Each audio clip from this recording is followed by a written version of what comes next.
Welcome, everyone. Welcome aboard the citizenship. I say that because we're all deep in Admiralty jurisdiction. And so how many people here could tell me, we're going to start with the notion of transport tonight, because transport's a favourite one of mine. How many people can tell me what they think transport really means? A means to get from A to B, maybe? Good. Well, mechanised transport, vehicles, etc. Okay, vehicles. Just a means to get around. Okay. So transport, let's take it apart. Transport. Everything in this world is based on this Admiralty jurisdiction. It's all to do with the high seas, vessels, ports, and all of those laws are all basically laws and jurisdictions that come from England originally and are copyrighted, I believe, to the Bar Association or something like that in England. So once you move over the seas, it falls into Admiralty jurisdiction. So when you go into some of the courts and you see flags that have, like this trim on them, this gold trim, you're actually in an Admiralty court. So it becomes something like the high seas here. Now, transport is the transfer between two ports. So what are we transferring here? What are we transporting? Well, Usually, goods and people. yeah, we're actually transporting people. The people themselves are the goods. They're the cargo. So the vehicle or the vessel actually becomes, the road actually becomes like the shipping lane.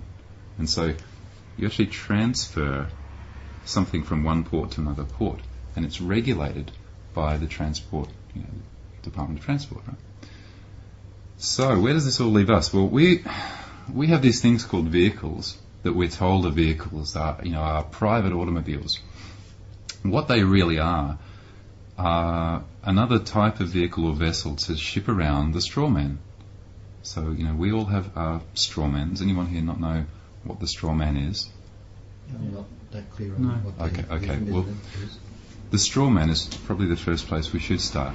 The Strawman is your front. He's the all capital letter fiction that the governments and corporations create. This is where the matrix comes in. Like, there's the natural world, and there's the machine world. And the machine world, the digital world, emulates the natural world. There's the hidden world, and it emulates it in three ways, and that's with electricity, water, and salt. They're the three basic constituents of all life, and the machine world emulates that. And so you have Admiralty jurisdiction, you have circuit courts, you have charges, you have discharges, and all of the other elements that make up this machine world are based on the natural world. And so it's this kind of duplicate, so that we don't actually see it or know that it's there.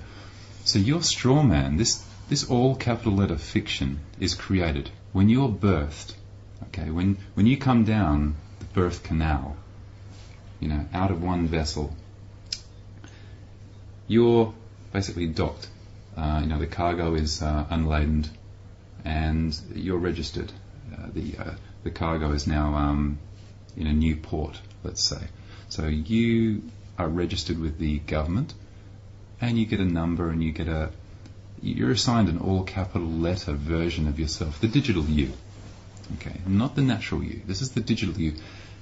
And what the government does is it takes that digital you, and it creates an account. And that account is called the Strawman. And the government uses that account as it takes out a loan, and it becomes a record of your future earnings. So, throughout your life, your Strawman will be the transmitting utility through which all commerce takes place in your incarnated form on this planet. Okay. So every time that you move around or do anything, or go out in public, or go to a shopping centre, a centre of commerce, or any of those things, or drive or put into motion an automobile, or in this case a vessel or a vehicle, you're actually complying with, or you might have to go out and get a license and apply for a license, and all these things are regulated. But they are all public, and they are all a part of this system. They are nothing to do with the private realm, which is what you see outside. Parked outside is my private automobile. Okay. Now, the private automobile isn't registered to the government because it's mine. Now, if you notice on everyone's license plate, you'll see a number and you'll see a state, because it's licensed to a state within a government. So it's a particular allocation. Okay. Now, all of those vehicles that you see on the road are commercial, whether they tell you that or whether they're not, but they're all commercial. Because when you drive, that's a commercial activity. You actually put into motion a commercial vehicle for the purpose of transporting one cargo or one person. Or what you're actually transporting is that strawman. You're responsible for that strawman. So when you see an ambulance racing down the road to save somebody, they're not going to save you. They're actually going to make sure that that strawman is looked after, because that transmitting utility is the real money that the governments have. That's the collateral that they use. They don't have any money. There is no money. If you think there's any money, we're going to look at that right now, and we're going to show you that there actually is no money, and you're going to see that our labour is the thing that actually the government holds as its collateral. And so we become, if you travel overseas, for example, I'm going to go, would you be able to get my port pass? It's on the desk. Let's get the port pass. Now, how many of you have a port pass? Passport. Yeah. Yeah. Okay. The passport. The port pass disguised as a passport. Mm-hmm. Okay. The port pass is your documentation which allows your straw person to go to another country as a foreign exchange. Okay? You become the self-loading baggage. When you go to a seaport or an airport and you board a commercial airline, okay, you take your straw man and you show your details, your credentials, and it's an exchange. Okay, there's a commodity and it's being exchanged with another country. So of course, there's always regulations and things. Now, what I've done, just pass this around and have a look. And tell me if you notice anything at all different about my port pass. Now, while that's being passed around, I'm going to write down here something on this bit of this paper here. So this little piece of paper here is going to be money. This is going to become currency. I'm going to write down here $1,000, and I'm going to pass that over there. There we go. And I'm going to write down on this piece of paper here $100, and I'm going to give that to you as well. Right. Now, I'm going to ask you to sign your name on this piece of paper. And what we're going to do here is we're going to break down this interesting signature. Okay, now you hang on to that, and you give me back the $1,000 piece of paper. Right. What we're going to do here is we're going to create a little bit of a credit card facility here. Right. Let's say our friend over here, I'm going to be the credit card facility, the credit card provider. I could be GE, I could be any one of a number of corporations. This person believes that money is real. So he's going to come to me and ask me for $1,000 credit so that he can go out and perhaps purchase something else, which he doesn't actually realise has already been paid for. It's actually prepaid, because everything is prepaid by the labour of the people who create it. Right? Mm-hmm. We're not actually paid with anything of any value. And here's the point: there is no lawful money in circulation backed by anything of value. Okay?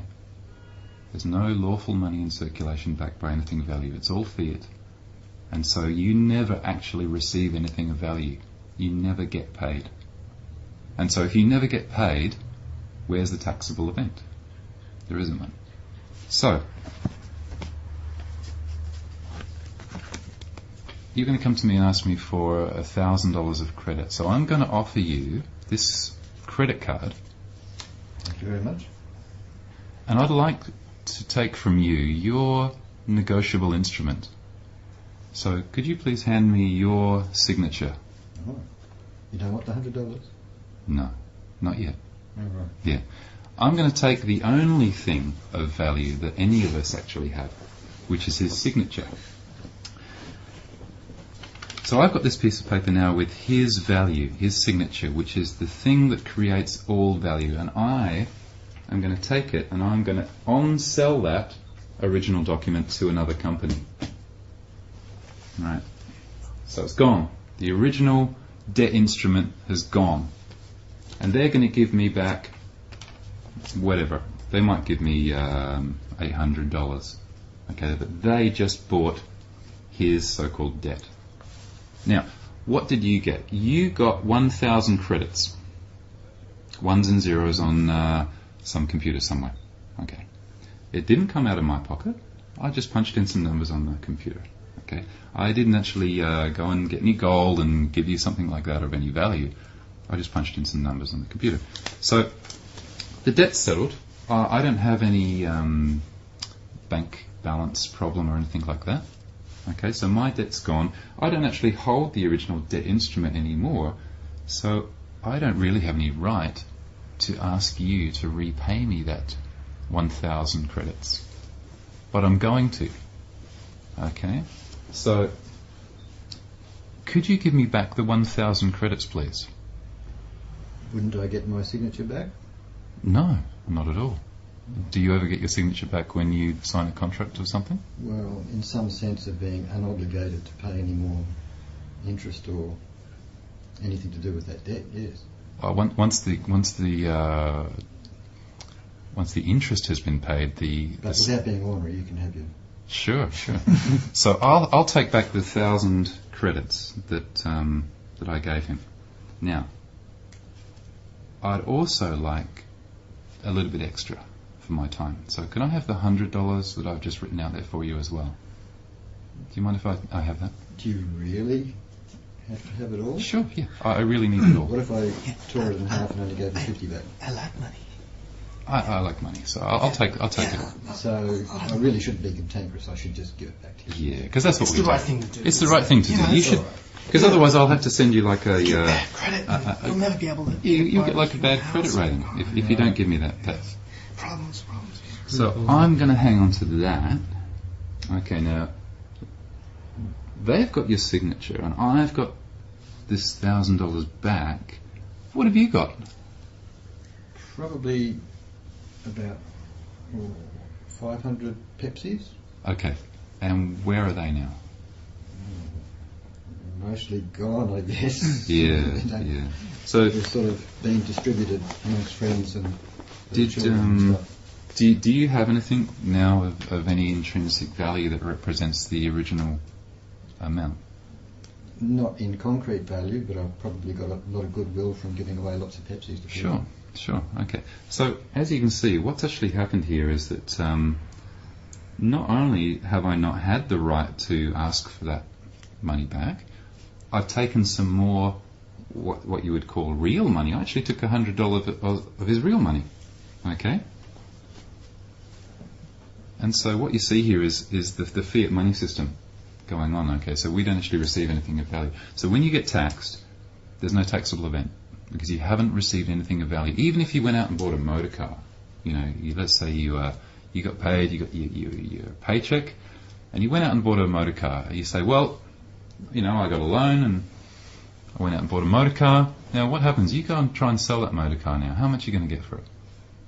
Probably less than half of Way less, yeah. Yeah, I mean, the minute you drive out that car yard, if you drove it back in and tried to sell it to them, there'd be at least $2,000 off the price, at least. Okay. More. It'd be more because there's no intrinsic value, and also that vehicle is already prepaid for.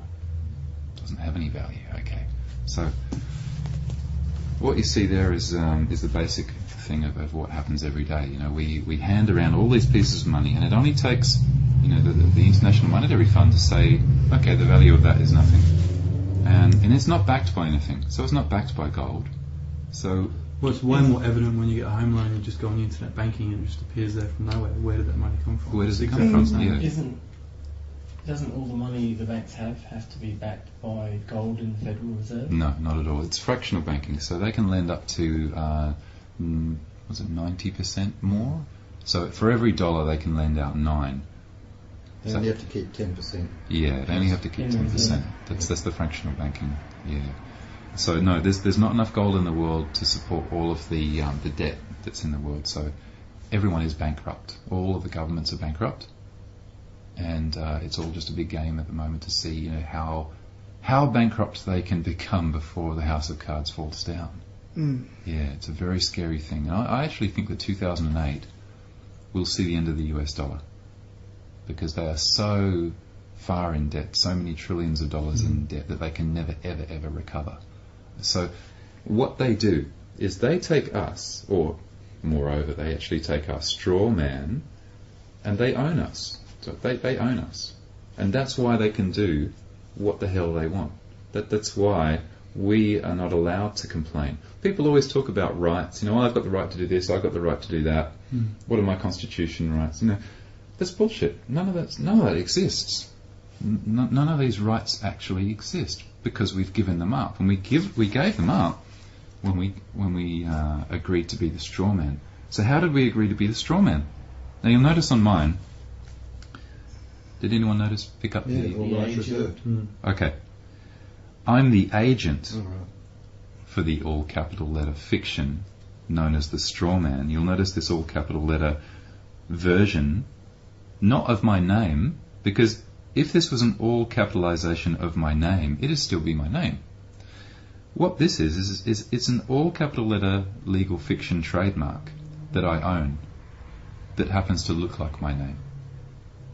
Very important.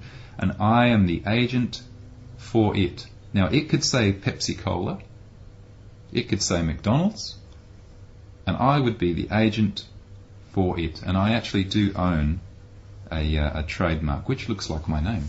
And so it can be very confusing for some people. Now, I'm going to show you one other thing here. Here is my bank card. Now, pass that around and have a look and see what the name is on that. And don't read it out, because I'm Agent J tonight. But you'll notice the letters TM after it.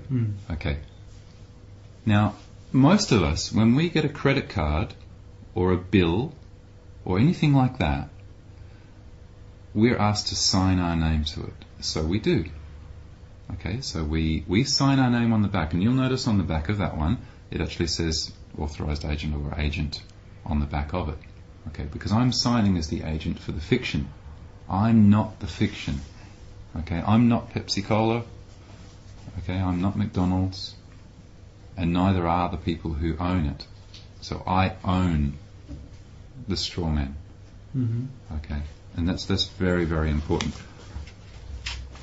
And that's the thing that we all need to do, is we all need to become the agent for the Strawman rather than the Strawman itself, because then we take away the liability. We actually put a fictional entity between us as natural flesh and blood beings and the machine, because the machine only recognizes all capital letter legal fiction trademark corporations or corporate souls. We're all corporate souls. Now, does anyone here have a credit card or any other thing on them, any other identifying piece of corporate stuff? If you have, just lay them out on the floor there, and we're just going to have a look. I'm not going to read them. We're not going to mention anyone's names here. I just want you all to see exactly who you are. Whatever you've got, lay them all out there. Let's have a look at them. Joey, you've been collecting, accumulating. Oh my. Okay, so let's have a look here. We've got an all-cap fiction. An MP3. Okay. Now, what you've done here, every time that you've signed your name on one of these cards, you have done what's known in the legal world as enjoining. And you'll probably hear that in the courts a lot, enjoining. And by signing your name, you've agreed to be the all capital letter legal fiction. So you become responsible for it. You are now licensed. That's your license. So you have the capacity to drive a commercial vehicle and to transport other entities, because that's what you are. You're an entity. You all are entities, believe it or not. Okay. This is corporations law. If you get out the Corporations Act and have a good read of it, that's where all law comes from. It's all in there. Okay. All that stuff applies only to corporations. Now, I decided to challenge the taxation department. So I put together a very, very well-researched 20 questions and went along to the head of the taxation department. And he could only answer 3 of them. Okay. And basically, he hadn't read the Corporations Act, thought that it was irrelevant. And so I said to him, well, if I was to actually come along and sign up and become a business, what would be my, what would I become? And he said, well, you would become a sole trader. And that is a really interesting term, sole trader. And what that generally means, and he didn't know this, but in the Corporations Act, a sole trader is a member organisation of a securities exchange. That's the definition. Okay, stock exchange. A member organisation of a securities exchange. So when you become a sole trader, you actually sign up and you get an ABN number and you get a tax file number, and your all capital letter fiction will be registered, and if you sign your name to it, you enjoin and you become, and that's how you become liable for tax. That's how they get you, because corporations are liable to tax.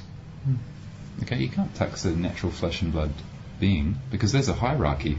For those who believe in a God or the universe or whatever all that there is, that all that there is creates us, and we create governments and we create legal fictions that create laws. There's a hierarchy system, and the way that this is structured is that one of those things can't step above the other one. We can't step up and tell the universe or God or whoever created all this stuff what to do. Same, a government or a fiction can't step up and tell a natural flesh and blood being what to do, but it can tell another entity. And so, in order to get us into control, into subversion, the governments must get us to become an all capital letter legal fiction. And that's what all of you are. So that's what I'm saying. Does that happen at birth, or does that happen when you become... It usually happens at birth. With a birth certificate? Yeah, because that birth certificate is what registers you and creates the account and allows them to take out a bond, and they register that bond that goes on the stock market. It might get pooled with a whole lot of other bonds. So this process that you've gone through, can you start that when your child is born? Can you? Yeah, absolutely. Can you start off by saying they're not an entity and they're not going to have a birth certificate? Well, one of the things we're going to look at tonight is argument, because argument is part of this system called honour and dishonour. And this whole kind of like weird legal system that operates under 4 basic premises. And the first one is called silence. Okay? And silence is dishonourable. Okay? That's dishonour. You have the right to remain silent. They're telling you that you have the right to remain silent. Now, perhaps as an entity you do, right? But there's an assumption there. Now, if you stay silent is a dishonour. When you dishonour the court, what happens? They throw you in jail, or bad stuff happens, right? Number 2 is argument. Okay, argument is also dishonour. You can't argue with the policeman. You can't argue with the judge, right? Because it's dishonourable. That's where it splits. Number 3 is acceptance. I accept what I did. I take full responsibility for my actions. That's honourable, okay?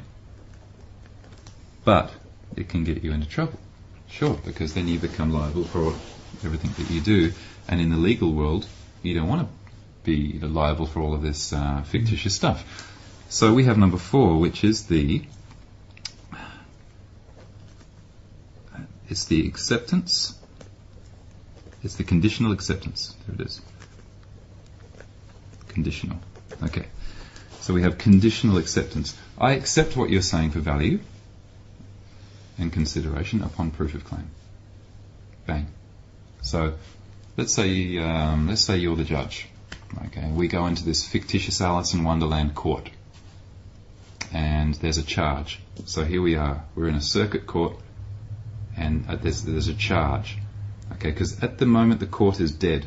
So get this right. The court is dead. It cannot move, and a court has to move in order to do anything, right? And so when you go into the court doesn't actually have any jurisdiction over you, and not many people realise that. Okay, they've been given a summons or a present. Okay, they've been given a presentment to come along and appear. But what happened? You went out to the mailbox, and there was a letter, and on the letter it looked like your name, but was it really your name? It was actually addressed to the all capital letter legal fiction, wasn't it? And so you opened that letter, and in opening the letter you accepted that you are the all capital letter legal fiction. You enjoined again, because it's illegal to open another person's mail, right? So you opened it up, and here's a summons, and it might have this all capital letter legal fiction that kind of looks like your name written on it, and you go, oh shit, looks like I've done something wrong and I'm going to have to go to court on this day. So you turn up at the court, and okay, you can be the judge today. What would be the first thing the judge would say to me if I was sitting in the courtroom? Could be a myriad of things, I'm not sure, because it would depend on the circumstances. What would be the very first thing? I've never been to a court. And ask for your name. Yeah. State your name. Yeah. Oh, yeah, right. Actually, probably the first thing they would I've seen do. on TV. Yeah, the first thing they would probably do is to ask you to stand up. All rise. Okay. Please stand. Mm-hmm. And if you conform with that, you give up your rights instantly. You become subject to their jurisdiction of this fictitious court, because you've given away all of your natural common law rights just by doing what the judge said to do without any argument or anything like that. So the judge says, please stand, and everybody stands, okay, and that's it. He'll then ask you for your name, because that's the important thing, because what he's actually reading is the presentment. And so he's looking at the all capital letter legal fiction, and he's saying, Mr. Anderson, please state your name, and you say, Mr. Anderson. And that's it. He's got you, because you've then become the legal fiction again that's on his presentment. At that point, he can do whatever the hell he wants to you. So by not standing and not saying anything, if one actually showed up at a court, What would happen? what are the implications of that? If you didn't stand up, you would actually and refuse to say anything. Sure, that'd be number two. That'd be number two here. That would be argument, or it could be silence. If you sat there and did nothing, that'd be dishonour. Okay, you'd be And the implications of being dishonoured or in a dishonouring situation could be quite very bad. It seemed guilty. Yeah, this is not a position you want to be in. Okay, you don't want to be dishonouring. You don't want to be silence, because silence is tacit agreement. Okay, silence is agreement in law.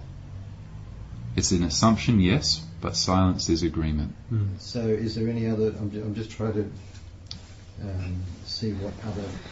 I've never been in this situation, so I don't know. Sure. I've only seen it on TV, but if that's what somebody did not stand up, Yeah. and when they were asked the question to identify themselves, if they spoke, not remain silent, spoke, but challenged the court system there and then, Mm-hmm. and could come up with enough arguments to sort of be meaningful, Mm-hmm. to challenge what the judge was saying, and because of an understanding of what you're actually trying to relay to us at the moment, Mm-hmm. looking at the bigger picture in that, and defending themselves, well, no doubt any sort of resistance from people would also be taken into account by laws or whatever. Sure.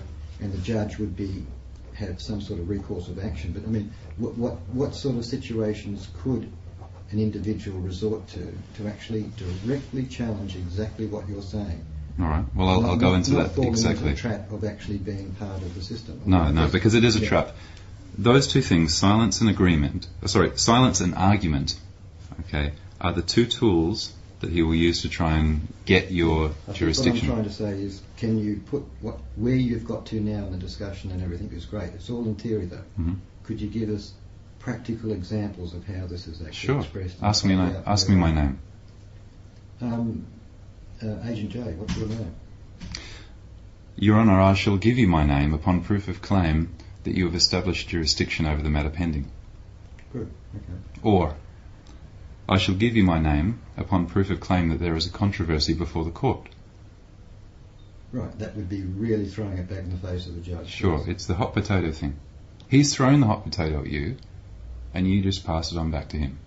Because at that point he doesn't have jurisdiction, right? And so what you just said then, what does it actually mean in layman's terms? What that means is that I will do what he's asking me to do, because you have to do what the court asks you to do, because you're in Alice in Wonderland. Okay, so you have to do something. You can't be silent, and you can't argue. So you're left with conditional acceptance, which is your remedy. It's your private remedy, right? And so you do what he's asking you to do, or you give him something that he's asking, but on your terms. So, if you ask me to stand up, okay, please stand, I would say to the judge, I shall stand, Your Honour. However, I do not waive any common law rights, nor do I grant in personam jurisdiction.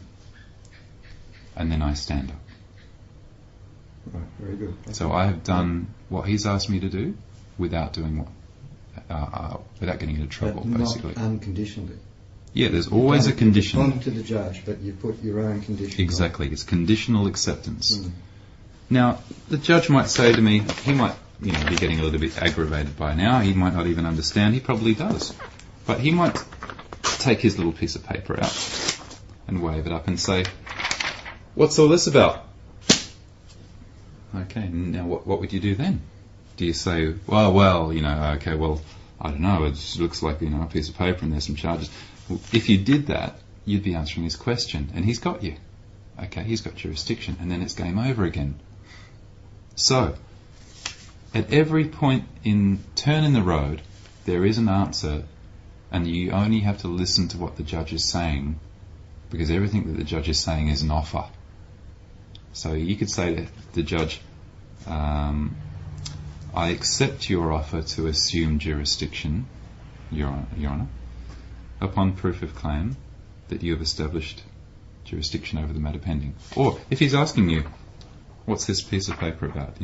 There are a myriad of them. I could go into, a great many of these rebuttals. So you could actually challenge the judge to verify that the judge is in a position to even be challenging you Sure. in a court of law. Sure. And play that game. Yeah, I mean, he could say, Does that not just delay inevitable results from this sort of interaction where you just end up really pissing off the judge? well, you can't Not piss him really. off, really. I mean, he's trying to get jurisdiction over you, and if he doesn't get jurisdiction over you, that's it. The court case is over with. Now, what we're going to have a look at in a second is actually preempting that with paperwork, which is what I do. I don't go to court either. I preempt it with good paperwork.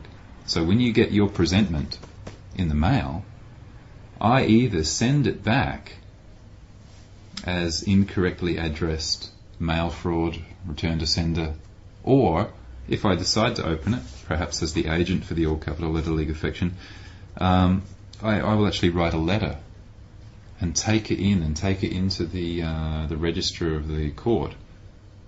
Okay, with my 2 lines. I accept your negotiable instrument for value and consideration upon proof of claim. It's a 1 line. Okay, because at that moment in time, that presentment is nothing more than hearsay. It's all hearsay. Okay. A lawyer is an actor.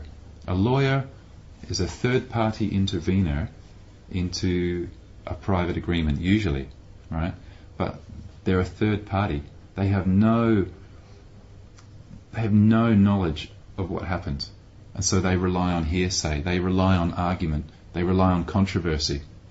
And until there's controversy, a judge can't step in and adjudicate.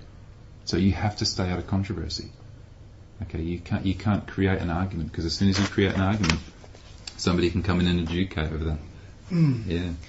Can we just do a little backtrack and just look at the common law? Yeah. Because that's like the basis of like our natural rights, isn't it? It is, yeah. That is the underlying, and there's also other corporate legality that's been layered on top. Yeah. It's like a layered building, okay? And literally what happens, when you go up in that law structure away from common law, which is ground level common law, those are your inalienable rights that nobody can take away or change or do anything about. They're what they call your God-given natural rights. You were just born with those. You have the right to journey on the common ways of the land in your private automobile, uninterrupted, unrestricted, unmolested. Bang, that's it, over. No one has the right to come in and step in and say, pull over, I'm going to give you a fine, you were speeding, why weren't you wearing your seatbelt? Unless you're an entity, right? And if you're an entity, forget your rights. You don't have any, because you've got the rights that they've given you, which has nothing to do with common law. Okay, that's the next tier. So when you go into court, the court steps up. Okay, you've got the higher court. You've got the low court, you've got the high court, Supreme Court. Every time you go up and up and up, you get further and further away from common law, and they can't hear you anymore. Okay, so you can't bring common law into the Supreme Court. Where's my rights? I'm challenging. Where's the Constitution? And you'll hear judges say, he'll bang his little gavel down and say, if I hear any more about the Constitution in here, I'll hold you in contempt, because you can't bring the Constitution into this, upper echelon of law, because it doesn't exist. This is completely fictitious corporate law up here, and it is the furthest thing away from natural common law remedy that you can get. Okay, so we've all got to stay in our natural, I guess, our natural remedies down here. Okay, so we don't go to court. Well, I don't anyway. I don't go because my paperwork is good enough to preempt or basically challenge them, because they still don't have any jurisdiction. They don't have jurisdiction. They don't have proof of claim. Could you prove that I was here tonight? If I was to punch you right now, would you have proof? What would be the proof of claim that I was to punch you? Just other people seeing it? Sure, hearsay. Now, hearsay isn't admissible in court, but once you actually become, once you actually get into an argument or a controversy and you are subject to, the judge and his jurisdiction, it doesn't matter anymore. He will decide whether I punched you or not. If I didn't punch you and I went to jail, it would be a misjustice, right? So an injustice. So just say, for instance, there was a policeman at the door, you punched me. Yeah. He just grabbed you, chucked you in the back of the paddy wagon, took you straight to the... Yeah. So you would put these things into practice in law the next day or something when you're in court. Sure. Well, he'd probably take me in and the lock me up. policeman was a witness and he saw everything, you could still do what you're saying in court. Yeah, well, for a witness to even be heard, there'd have to be a court case, and there wouldn't be a court case if there was no jurisdiction. Okay, so, again, when you went in, even if you went into the court, if the judge couldn't get jurisdiction over you, that would get thrown out. Yeah, because it's all hearsay. And you've put this into practice? Yeah. On what? A number of more than one occasion, and in more than one situation. Yeah. So I actually had to. They tried to get me to go to court for a long time for what they called traffic violations, and every time I challenged the police and challenged the courts, and every time I won, because there was no proof of claim. They were saying that I was speeding, and I remember when the pirate came up to me. When the pirate first tried to board my vessel and, said, you were speeding. And I asked him, I said, was I? Now, what would you say? You know, most of us go, "Oh, I'm sorry." Bang, we enter the argument, we enter the controversy. But I don't. I actually take away the presumption. Okay. Oh, was I? So it comes back to him to prove that I was. Well, look at my black box, and he shows me this thing, and I say to him, well, that's a nice box you've got there, because he's trying to get me to agree. He's trying to get me to enter that controversy, and so in the end, he starts to write out stuff. Well, give me your name, and I said to him, well, I'll give you my name upon proof of claim that there's controversy here. And he said, well, did you know that I can just take you and lock you up? And I said to him, yeah, well, that's called force, okay? Or a threat, okay? And that's what pirates do. And all of you have kind of like grown up in the era of electronica, so I mean, a lot of you would know Laurie Anderson. You know, in the 80s, she had a song called "Oh Superman," and there's a great line in that which says, "When justice is gone, there's always force," and that's true, because if I feared anything, which I try not to fear anything because fear is obviously an attractor for bad stuff. So if I feared anything, it would be force, because I fear ignorance. Because every time that I've sort of been in a situation where I've had to be approached by these law pirates, they don't understand what I do, because they're not taught that, and they're not taught it for a reason. Or if they are taught, they've forgotten it, or they're not allowed to know about it. But essentially, they have their set of rules, because they're policing the person, the fiction, the corporation. Okay, they're doing their job, which is part of the matrix, and they're coming and trying to intrude upon my private journeying in peace, or my private affairs, which they have no jurisdiction or no place to be in. Okay, so that's the only thing that would scare me is force, because in all other senses it's illegal to do that, for them to do that. They have no right in my private automobile to pull me over, to stop me, to fine me, to do anything. I mean, if they said to me, you weren't wearing your seatbelt, I would say, well, you show me the injured party. There's a myriad of laws and things that we kind of... So you have to have done something wrong for them to be able to pull you over? In their law, yeah. So all laws refer to corporations. Right. Yeah. So if you were drunk and you'd run someone down? Well, if I'd run somebody down, I'd most likely run down an entity. And so I would be liable for the entity, unless I was the agent for my all caps, because you see, you can only bring a court case or a claim against an entity. It will never, ever, ever come against a natural flesh and blood person. All claims, all insurance, for example, all of those things.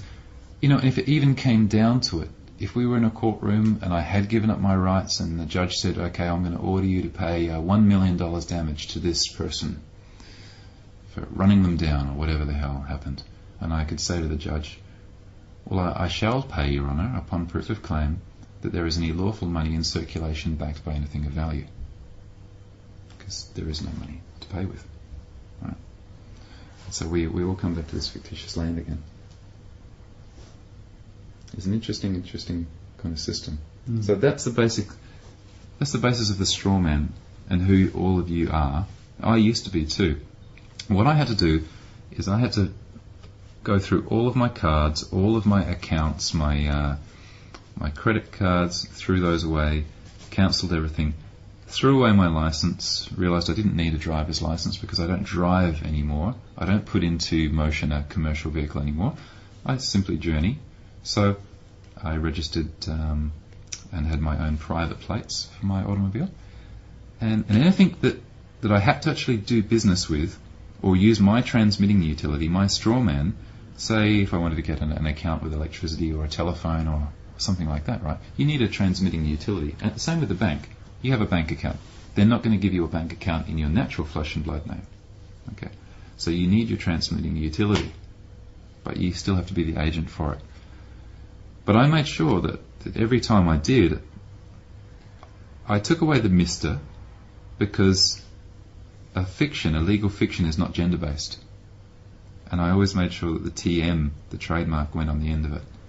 And so I slowly, bit by bit, reassembled all of my cards. And when it came time to get a new port pass, I made sure that I put the all rights reserved, agent signature on there. And they weren't going to give that to me. It took me an hour of talking to convince these people that was my signature. An hour. I was surprised that it literally didn't take you years.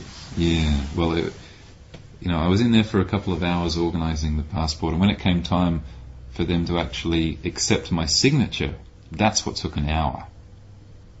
Where they say, sign here, and I signed, and that's when the trouble started. And what were they saying to you? You can't do that. You can't sign like that. Then they actually went out and researched my past passport from years ago and said, you didn't sign like that before. So I actually had to say to them, whose signature is it? It's my signature. I sign how I want. Who tells you or the government who you are? So they asked me for, in the end, they asked me for a proof that, I signed my name like that. And so I was able to pull out other documents or other things which I'd gotten beforehand, which are much easier to get, like your library card or something else. And I said, look, that's how I sign my name. I'm the authorised agent for the legal fiction that happens to look like my name. And so they gave it to me. A very, very unique situation to be in. Especially now because Japan has started to bring in fingerprinting. And they're bringing in fingerprinting and America to completely enjoin you with the Strawman. Okay? Because when you go and, they take your photo, they put the fingerprints on there, it runs through the machine, and up comes the all capital letter Mr. blah, blah, blah, blah. That's you. So what happens in Australia when that comes in your case? Well, I'm still the agent. So it can have, that's my photo, and that's my signature, but that's a piece of IP that I own. Yeah, but will it still have your photo, your fingerprint, and that signature? Sure, as the agent for. So adding electronic fingerprint to one of these documents it's not an issue for you. Not an issue for me because I'm still. This is a document that I'm signing as the agent for a legal fiction. Okay. There's a separation there. Yeah, so I create the separation. Yeah. A very, very important separation because the government can come along. I mean, the government owns your house. The government, whether you like it or not, they actually own a security interest in your home. If you've bought your home, perhaps they gave you a $7,000 grant, or they have like a first home buyer's grant. Or when your child is born, I know when ours was born, they gave us $3,000 because they wanted to buy a security interest in our child, in our child's Strawman. So I've done that for our child. As I've always signed as the agent for him. Okay, so that when he grows up, he will be his own agent. Okay, for his legal fiction, because you need the legal fiction in this commercial world to exist. Otherwise, you can't do business. You can't earn any money because they've created this whole weird fiat legal system, which is like this giant matrix. It's like a big game that you have to have a piece. Yeah. To move around and play the game with. Yeah, but you can, by having a transmitting utility, you can stay out of the liabilities. I mean, I've got a private agreement between myself and the transmitting utility, whereas it holds me harmless against all claims. So if any claim came against that all capital letter fiction, I'm completely okay. That's the kind of position that I think everyone needs to get themselves into, because at the moment you're all and how easy vulnerable. is it to get yourself into that position? It takes time. Probably, I'd say it would take at least 3 months if you started it today. To go through and change all of your details on your bank accounts, your electricity bill, your phone bill. And what about tax and stuff like that? Tax is an interesting one. Tax, you can challenge tax and taxation. However, you'd be silly to do so. You know, there's a lot of people who challenge tax and never get anywhere. A lot of people who go to jail for not paying tax, right? Everyone, one All those group sorts of of people things. that you really don't want to fight with. Yeah, you don't want to kind of fight. You don't want to fight, and that's the whole point. There is no fighting. Bruce Lee said it once. He said when his master came up to him and said, "What's the first thing that you do when you come across an opponent?" And Bruce Lee said that there is no opponent. You know, that was a very true statement. I never understood it at the time, but I do now. Because if you create an opponent, then You've got to fight them. you've got to fight it. There's no fighting. So,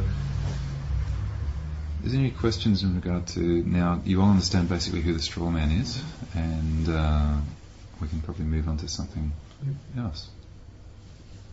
Okay, what should we cover next? Was that all just the Strawman? That was basically it was an introduction to the Strawman, who he is, how he got there, and basically how you guys interact with the corporations and the governments.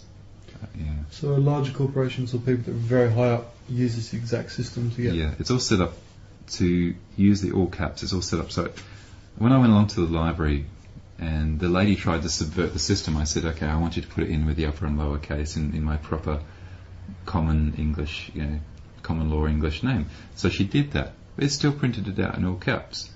All of them, in every situation. I've tried the banks, I've tried the, in every situation, it still comes out in all caps.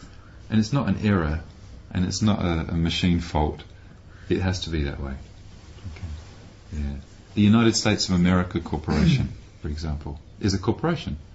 It's not a country.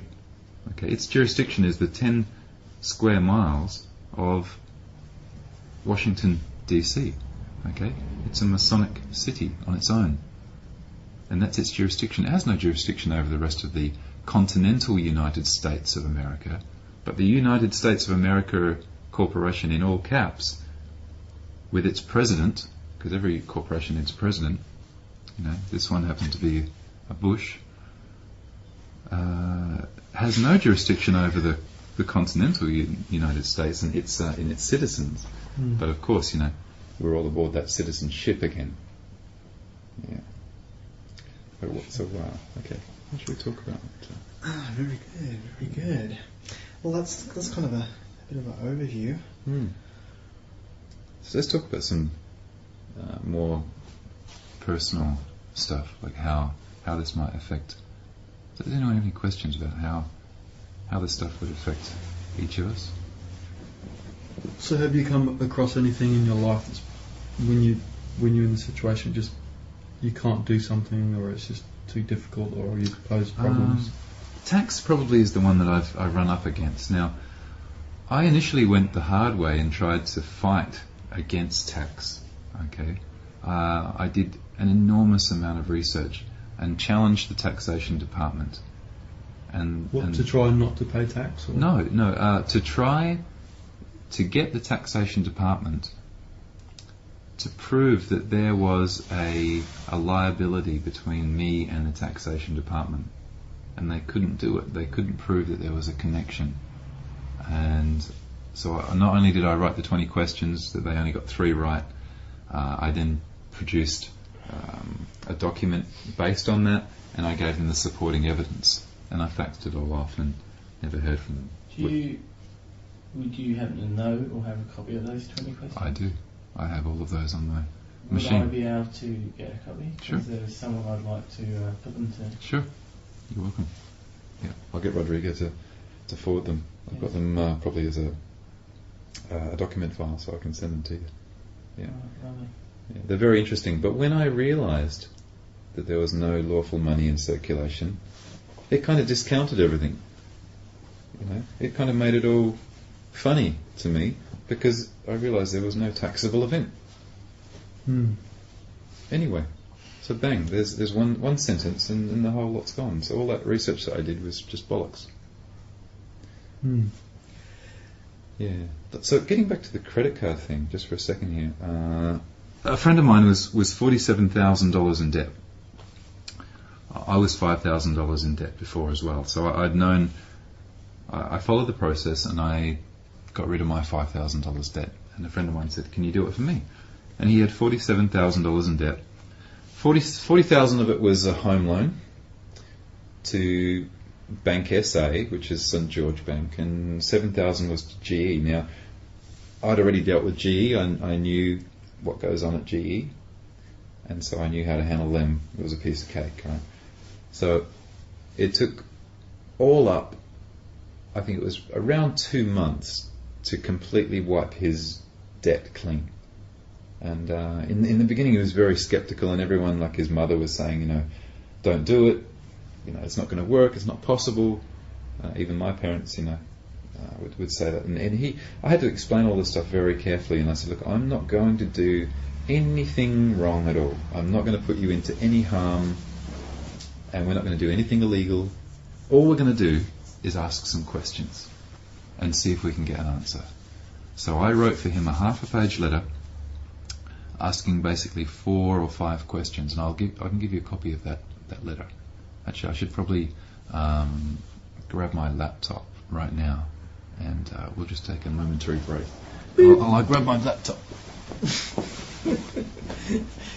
So have you read more and further into actually doing this? Yeah, well, there's a huge amount of documents that relate to all different sectors on this. Yep. Because basically Agent J has been studied this full on for a couple of years to get a handle on it. You believe me, I did my head in. So did someone introduce you to this? Or? Yeah, Tristan actually introduced me to this, and he sent me, interestingly enough, this document.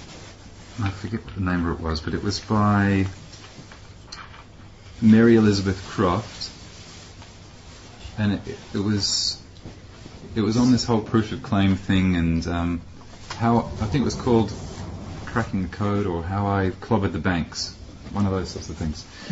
When I read that, it just blew my head off. I was just like, oh shit, I can't believe this stuff. It was like somebody had woken me up from this bad dream. It was exactly like the Matrix, And so when I studied that, I then just went off on an incredible journey of having to know and research everything. So I just was downloading, and studying laws and corporations acts and all of this stuff. And I came kind of full circle. And then earlier this year, she actually bought my CD, bought my DVD. I had a letter from her.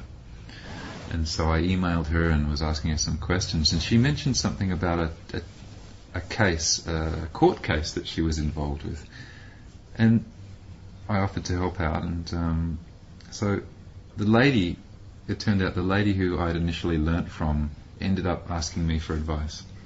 And so I ended up giving her some stuff that she didn't know about to help her out with her court case, which was about proof of claim and things that she didn't know about. So that was really cool, because she'd been doing it for 30 years. Now, because there was something on a current affair, I can't remember, it sounds very, very similar, but they basically had a house and paid council rates. Oh yeah, I can tell you all about that one. Yeah, and did they create their own royal family or something with a king and a queen? Or yeah, that was just kind of a bit of a joke, because you can do that.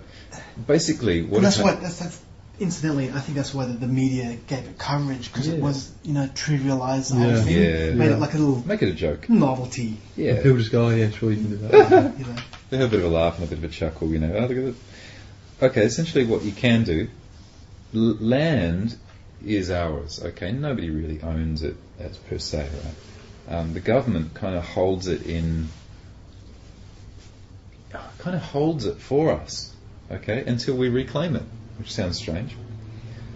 So what you can do is you can actually do a quick claim on the land and go back and check all of the titles to the land, and you can actually get the original title and make sure that you own everything and there's no encumbrances, and then you declare yourself a state.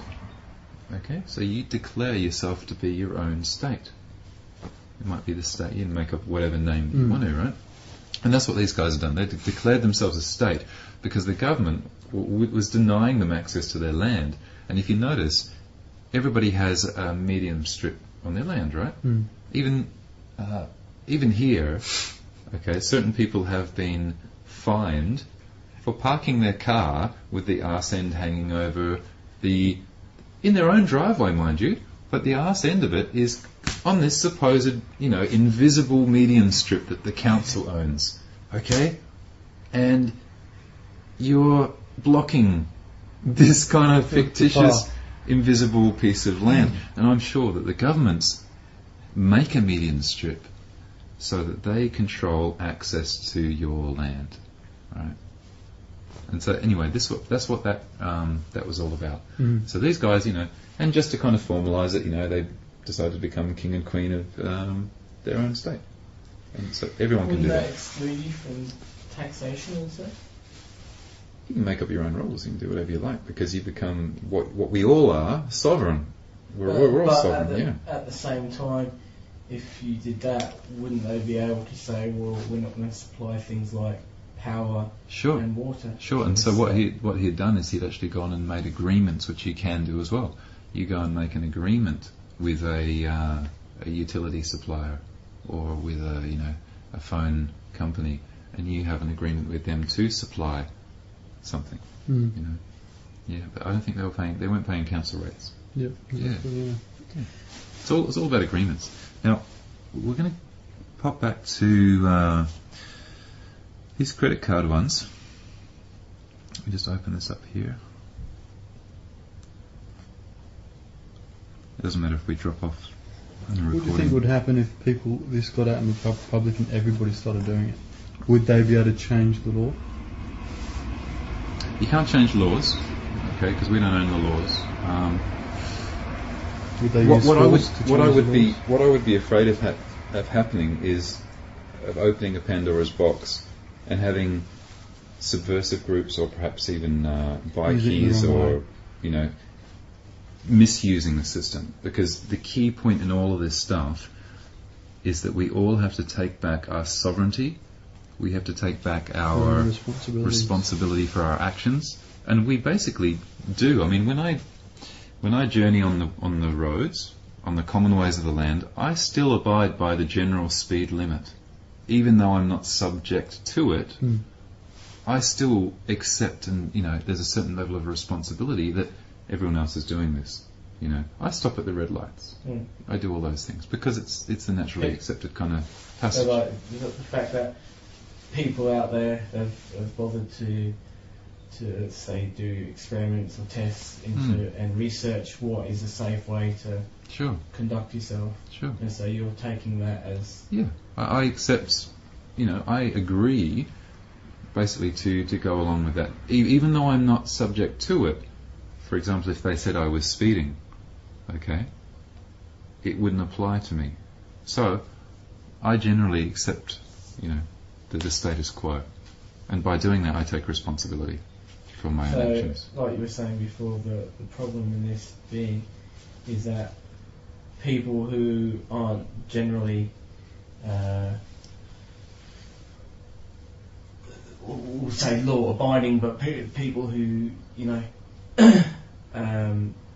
go out and deliberately do the wrong thing by other people would be able to then use this to manipulate the system to get off. Whereas if they studied it and knew how to do it, your average person who treats other people well and isn't a bad person. So could you go to the extreme, go out and murder someone, get arrested and use these techniques to stay out of jail? Oh, I won't answer it. I won't answer those questions. However, wait a minute. anyone can. In theory. In theory. Sorry, you can't just go through all of this. But for those people who might be listening, out of answering a question like that. But I don't want to prompt anyone to do anything. You can see what I'm coming from. No, but you've got to be clear about where you're coming from. You can't sort of outline in theory, like this and then when you're challenged at a point that's really a bit too hard, sort of duck out of it and say no. Okay, well, in theory, sure. Thank you. You could any one of us could take a gun and go and shoot someone, right? but it's not morally right to do so. Back in the instance where you're in court and the judge wasn't asking you those questions, you're responding in a way where that you're putting the question back on him. Mm-hmm. What happens in the end of that court session? Dismissed. He just says, court dismissed, thrown out the case. Yeah, because he's not able to gain jurisdiction over you. Yeah, so But you could just do a little slip up with one word and then he's got you. yeah, you'd have to really work to get back out of it again. You know, if once he's got you, yeah, it would be difficult, but you could do it. But the best way is to stay out of it, and the best way is not to go to court, obviously, with good paperwork. So I'm going to just try and open up here. I guess the if people had intent to follow that path and initiate all the processes, primarily for let's call it antisocial behaviour, I think they'd probably find it a lot easier to do what criminals, corporate criminals street criminals do all the time, and just do it anyway, and just use the... And just get a really good lawyer to get you off anyway. Yeah, whatever. So that's probably, for them easier, just, pay some money to get the right actor to... Yeah. Okay. I've located the files now. I'm just going to open these up and read you something here. Now, this is getting back to the issue of credit card fraud and credit card debt. Now, there's no such thing as debt. I just want to make that very clear. There is no such thing as debt.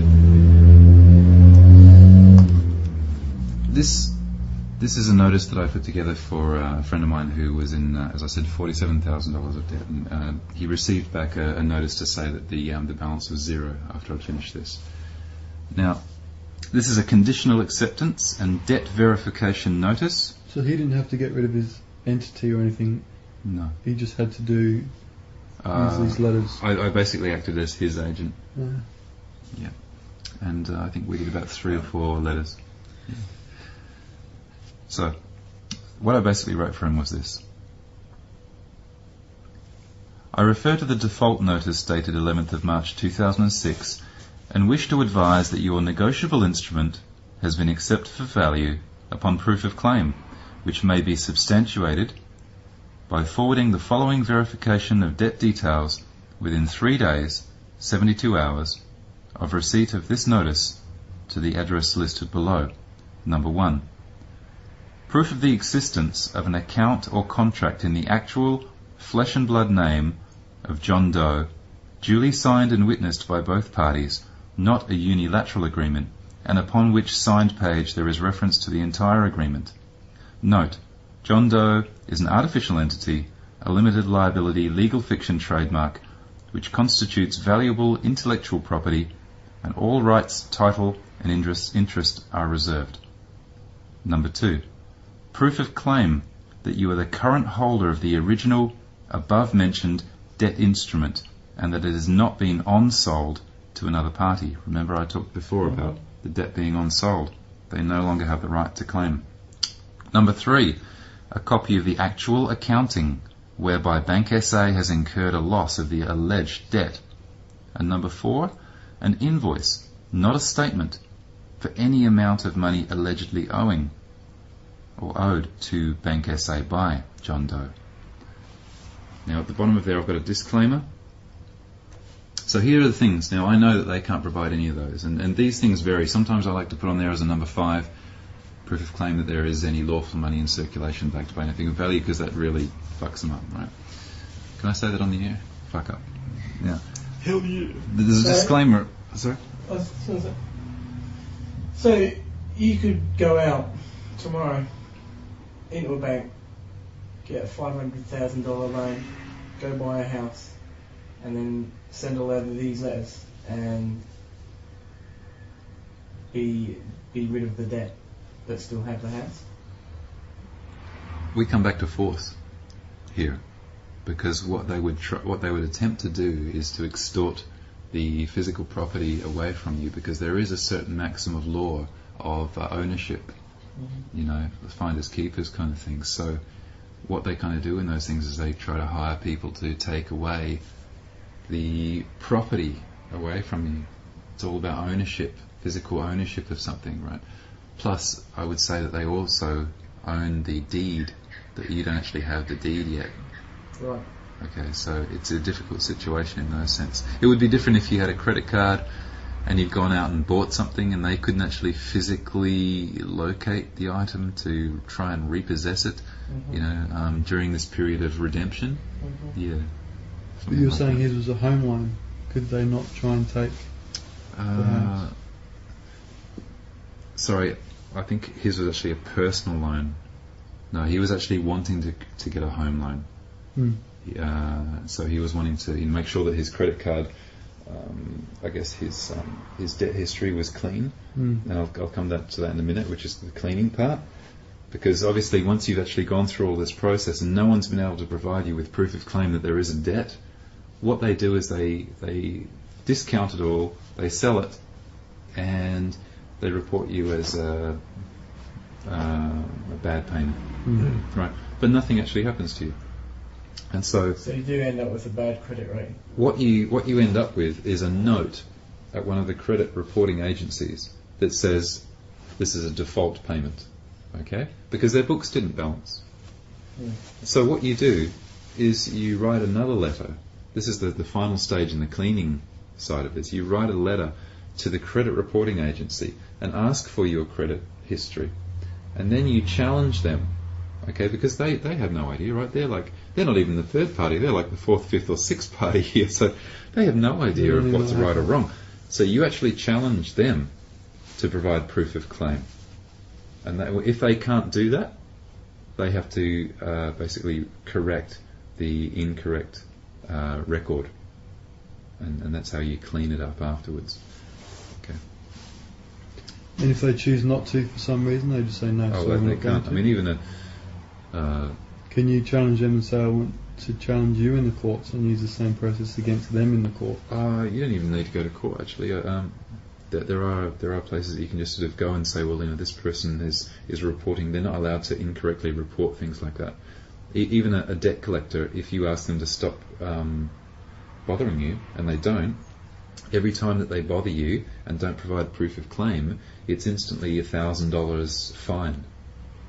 Okay, and most people don't know that either. So, it's very interesting. The disclaimer that I put on the bottom of this says, please note, incorrectly addressed mail shall be returned unopened and unread. Any and all correspondence from this point must be by mail only. John Doe does not authorize the recording of his voice at any time for any purpose, nor does he consent to being contacted by telephone, and shall enforce his copyright rights in all instances such as copyright infringement or trademark violation. No authorization for the use of John Doe TM, all caps, is implied, granted or permitted.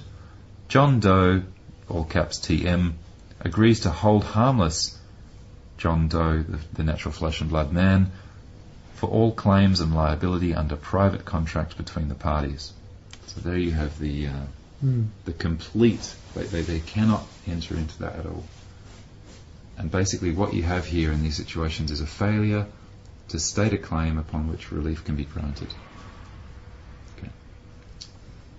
So we've done a number of those now, and it's been successful in every time, and not once have any of the credit card companies or the legal agents or the debt collectors been able to provide one instance or one iota of any evidence that there is any debt. So we didn't actually do anything wrong. We only asked some questions. We said, again, here's the conditional thing. They've sent you a statement. They can't send you an invoice because there's no money, right? If you ask them for an invoice, they can't do it. So they send you a statement. And you say, okay, well, I'm happy to pay the alleged debt upon proof of claim that there is one. Right? You try and get these guys to provide proof that there is any debt. Forget it. It never happens. And have you got any idea how many people are actually doing this, or I think there's quite a few people in America now doing this. Quite a number of people. And in America, they've got this thing called the UCC. For all those people who are listening in America, which is the Uniform Commercial Code. And you can actually register your Strawman using the Universal Commercial Code I think it's the UCC1, and you fill out the forms and you register. Basically, everything that you own comes under this filing, this UCC1 filing. It's an agreement which basically states that you are the owner of the right, title and interest of everything that you have, including your strawman. Okay, so they have that system, and a lot of people who are onto this redemption thing are doing it. They're doing it that way. In Australia, we don't have UCC. I don't know what we have here. I've been trying to find out, but I don't think we even really need to do that. So have you come across other people that have done it? Not many. I've heard of one or two in Australia, but it's pretty new here. So it is quite cutting edge. And why do you think it's quite new? I mean, obviously, people could have been doing this for 100 years. Yeah, How come it's just coming out kind of... It's information I suppose control. the internet and... Sure. Yeah. I mean, we're fortunate that some people can get information out, and it slowly gets around, but it's certainly not mainstream. And if it does become even remotely mainstream, it becomes a joke. It's made to look ridiculous. I did hear of one case where some people had put up a sign outside of the house and they weren't paying rates because they were going through the same process. And I think it was in Toowoomba. Yeah, it was on the Foreign Affair or something. And do you think it's a good thing to get this information out? A good thing, the more people do it, the better? Or is it? I do now. More people are aware of it. Yeah, I do now at this particular time because of what's going on with America and the whole. We come into the Bilderberg, the Trilateral Commission, all of the New World Order. We basically whatever people kind of say New World Order and they go, it's all like George Orwell, right? But there is a New World Order. Absolutely. Yeah, and it's formed by all of these corporations and entities and basically all of the people who run the world. All this stuff filters down through the media. There's only 6 people who run all of the media in the whole world. There's only 6 people. And I've got a map of that somewhere on this computer, amongst all the other stuff. But it lists all of the control of the radio stations and the... It's very evident, very obvious at the time. Yeah, the newspapers and the print, and the media. So there's only 6 people that actually run that.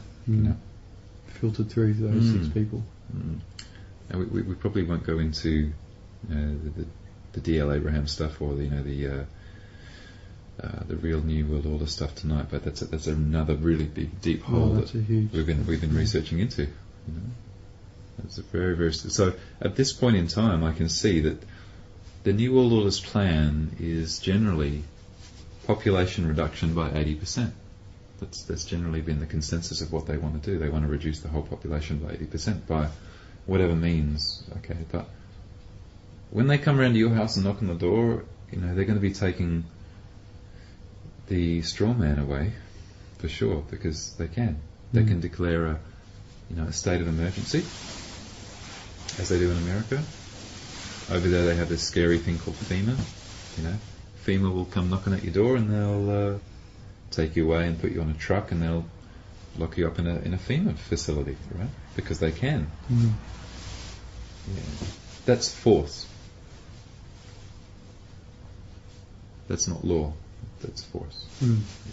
You're talking about private corporations assuming control over natural flesh and blood beings who have been misled into becoming entities and corporate souls unwittingly. Without even realising it, What do you think? What do you think was the sort of the major sort of? First of all, these common laws. I mean, when we saw the movie V for Vendetta is an interesting one. And the Old Bailey. Yeah. What's it? Are those laws actually held in a repository there? Is that the... No, the Old Bailey in England, I think it's in London, was the place in the old days, in old England, where common law courts were held. Okay, and the Old Bailey is the standing remnant of old law, of the law of the land. And so the Old Bailey has become a symbol in England of where law came from, which I think also came from Rome, right? Because England was kind of founded by Rome. So in V for Vendetta. Now, when I first saw V, I was like, yeah, this is great. Burn down the governments, right? But when I did my research, I actually found out that V was supporting Guy Fawkes. Now, in England, they have Guy Fawkes every year, and they burn Guy Fawkes. And why do they burn him? Because he was a Roman. He was actually like a Roman traitor. Not a Roman traitor, but he was a traitor of England. Okay, he was a traitor of the protesters, the Protestants. Protestant means to protest. Okay, so when you've got the Protestants and the Catholics fighting each other, what you've got is the Roman Catholic Church trying to take over England. Okay, and you've got the Protestants who are protesting against it. Now, in V, he's supporting Guy Fawkes. Now, Guy Fawkes was a Roman Catholic infiltrator into... he was going to blow up Parliament to unseat the Protestants and to reinstall Roman Catholic law. Okay, so what V is actually about is actually a disguise of bringing in this corporate control under the disguise of being against governments. But in fact, in the beginning of the film, he blows up the Old Bailey. Okay, and if you look at the words on the side of it, I can't recall them exactly, but it says something like, upholding peace or common law on the side of the Old Bailey. He blows that up. On the top, it's got the lady with the scales of justice, and he blows that up because he blows up, as he says, he's blowing up the symbol of what it stands for, and what that stands for is common law and the reintroduction of this matrix, And of course, the V was written by the Wachowski brothers, who wrote the Matrix. I mean, these guys, have this symbology right through all their films. Yeah. So these common laws, they obviously must still be in there, like the oldest law books. Yeah. They're just written in ye olde English or whatever. Yeah. I'm sure there must be a way to get hold of the original, tablets Yeah. that they were written on. But yeah, the common law, the law of the land, would have been very different. Yeah. So it'd be interesting to compare that to what we have now. I mean, when people don't realise how America got to be where it is and what it was doing and what this is all really about. But when America, those 13 states that split off from England, right, and wanted to be their own country, okay, with their own, and manufacture their own money, that's what England was fighting them over, really, was that they wanted to create their own money, which wasn't backed by gold. And the people in England at the time said, if you allow a country to do that, they'll take over the world, right? Because they're just going to have... So they can just print their own money, right? It's all printed by the Federal Reserve. Well, they know that England wasn't going to get any tax money from the Americas. Yeah, so it's all that's like what they were going to miss out on. That's what they were defending. Sure. From England's point of view. Yeah, and so you have the War of Independence. Okay, was it 1812, 17? When was the War of Independence? 1776. That's the date that's imprinted on the Statue of Liberty's tablet that she's holding. Okay. The Statue of Liberty, by the way, is actually the Masonic goddess Semiramis, and she's the goddess of war.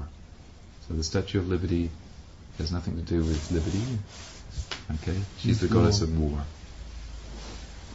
So they went from producing money with paper to money on computers, which is even more. Yeah, well, even the money on paper wasn't backed by gold. So England was against that. France joined with America, obviously, against England. So you've got England fighting America, basically over this money creation thing. And it all goes back to Babylonian times, really. It goes back to the time of all the way back to the Jews and Babylon, and the Temple of Solomon. This stuff goes all the way back, because Semiramis was a Babylonian, Amazonian, believe it or not, an Amazon queen. Okay, the triple goddess, the tri-star. She's Columbia. She's, when you see Columbia pictures, she's on there holding a torch. Columbia TriStar. She's the triple goddess. She's the Masonic Babylonian queen at the time of Nebuchadnezzar. And what was the ship that they had in the Matrix? The Nebuchadnezzar. Okay, where were they going? They're going to Zion. Who did Saddam Hussein think he was a reincarnation of? You've got to trace all this stuff back to. This is all rather mythical and iconic. It is. Yeah. But this artificial system that you're outlining and that we're dealing with, if it doesn't exist, whether it's the Matrix or not, humans and society have to interact on some level. What would you suggest to replace it with? What system of organisation and interaction between entities, be it real entities or virtual ones, that should supplant this system? If it's so bad that it needs to be replaced with something, what is the replacement? What would be a replacement? You know why I see all of this stuff happening is because the reason that entities are created, mostly, is to gain an advantage in business. So IP, intellectual property, McDonald's, Coke, branding, all of that IP stuff, right, is the creation of artificial entities to create an unfair advantage in the monetary corporate world. And so what this system does is it's the regulation of artificial entities. And so that world is real. It is real in the sense that it has a life of its own. But for us to interact with it means that we have to have some kind of transmitting utility.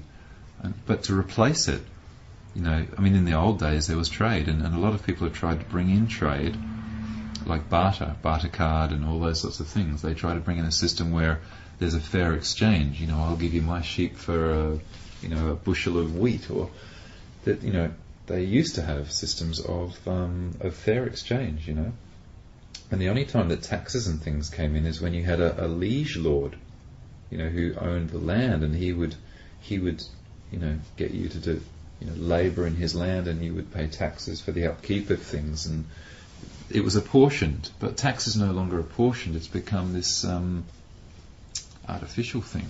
So if we were to replace it, we'd have to go back. Does it need to be replaced as well? Is another question. Like in my particular case, my whole world and my identity is in my hand right now. I'm not actually disappointed or disapproving of that. I haven't actually. Today was the first day I actually went to a bank and got cash dollars. Yeah. I wouldn't say this year, but certainly very, very many months. Yeah. I run my life through my credit card, my financial life. Yeah.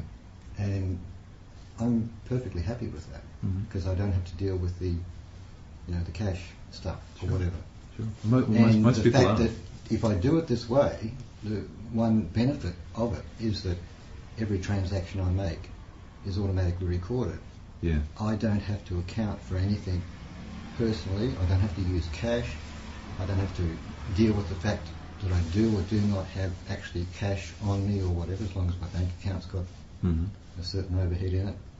And mainly, all of those transactions are recorded. So when it comes time to actually deal with tax and stuff like that, the paper trail's already there. Yeah. I don't have a great sweat about anything. I don't have a great problem with anything. I can appreciate everything that you're saying. Yeah. But personally, I actually don't really have a great problem with the current system. To the system, And It's very easy. If anything, I would somewhat object to actually spending the extra amount of overhead that I would have to invest in to fight against it, as you would be. I don't want to spend 3 months actually changing my identities because the ones that I've got, I'm actually perfectly happy with. Sure. Well, it does cause. So in other words, that's what I'm saying. What if you look at it would on be a a reasonable thing to replace the you don't know, current you can keep situation? your perfect system that you're using and that works for you. Yeah. You look on a bigger level with multi-corporations that are lending out your money at 90% and the corporations are getting bigger and stronger and more control, and we're staying stuck and happy where we are using our credit cards. We're stuck in a position down here and this system could be replaced and be more fair, with them not be out, the laws sort of benefit them and they're getting richer and bigger and the kind of thing. And taxing your money, like the government actually taking tax away from you and saying that it's using, this is the funny thing, and people kind of get up on their high horses sometimes and say, well, the government uses my tax and, it builds roads and all that sort of stuff. That's bullshit. We build the roads. The people build the roads, right? They don't use the tax money. Or the only thing that our tax does is it goes toward paying off the debt to the International Monetary Fund, okay? And everything else is created by the governments as fictitious cash, right? But when you hear people say, well, my tax money is paying for you dole bludgers, that's not true. It's not at all. That's far from the truth. So, but the government is taking your hard labour, paying you pittance for it. Whatever job that we're all doing. I mean, if you're working for $50 an hour, I mean, if you think about it, that $50 or those 50 credits that you get, if you got $50 an hour, and not many people get $50 an hour, okay? You think about that, an hour of your time on this planet, of your life, blood and sweat, and then the government comes along and takes out 30% or whatever it takes out of that, right? And you get given nothing. You don't get paid in anything, right? So you get nothing of value for it. And even if you bought something of value for it, what would you buy it with? You'd buy it with the private credit of the International Monetary Fund. You'd be buying it with these pieces of paper. Not with your hard-earned cash. Yeah. Not with yours, because there is no money. All those dollars that you think are yours that might be sitting in your wallets don't belong to you. They're on loan from the International Monetary Fund, and you pay tax because you're using them, right? And at the end of the day, if they said they're not worth anything, you can forget it. Now, I spoke to the bank manager of St George Bank a couple months back. And that is a system that should be changed. Yeah. And I said to him, is there any lawful money in circulation backed by anything of value? And he said, well, of course there is now. And I said, well, what do you own of value? And so, he said, well, blah, blah, blah. And I said, yeah, but none of those things have any intrinsic value. They don't retain their value. I said, what do you have that retains its value? He said, well, I've got a gold ring on. Right? And I said, okay, what did you use to buy the gold ring with? And he was silent, because he suddenly realised that everything that we own is bought with the private credit of the International Monetary Fund, right? And that gold ring is absolutely useless once he gets hungry.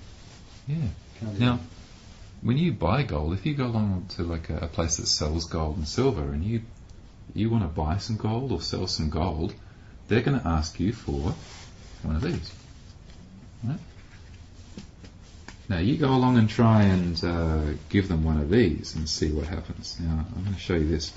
This is my sovereign identification. Pass that one around. That is the most valuable thing that I have. It's my sovereign identification. I created it myself. It's my photo. It's my real name. It's my real signature, and my real date of birth. Which, by the way, everyone's date of birth is hearsay, because, I mean, were you there at the time? You might have been, but, I mean, do you know? Can you actually, anyone here prove that they were born on the day that you were told you were born? Right? So it's hearsay.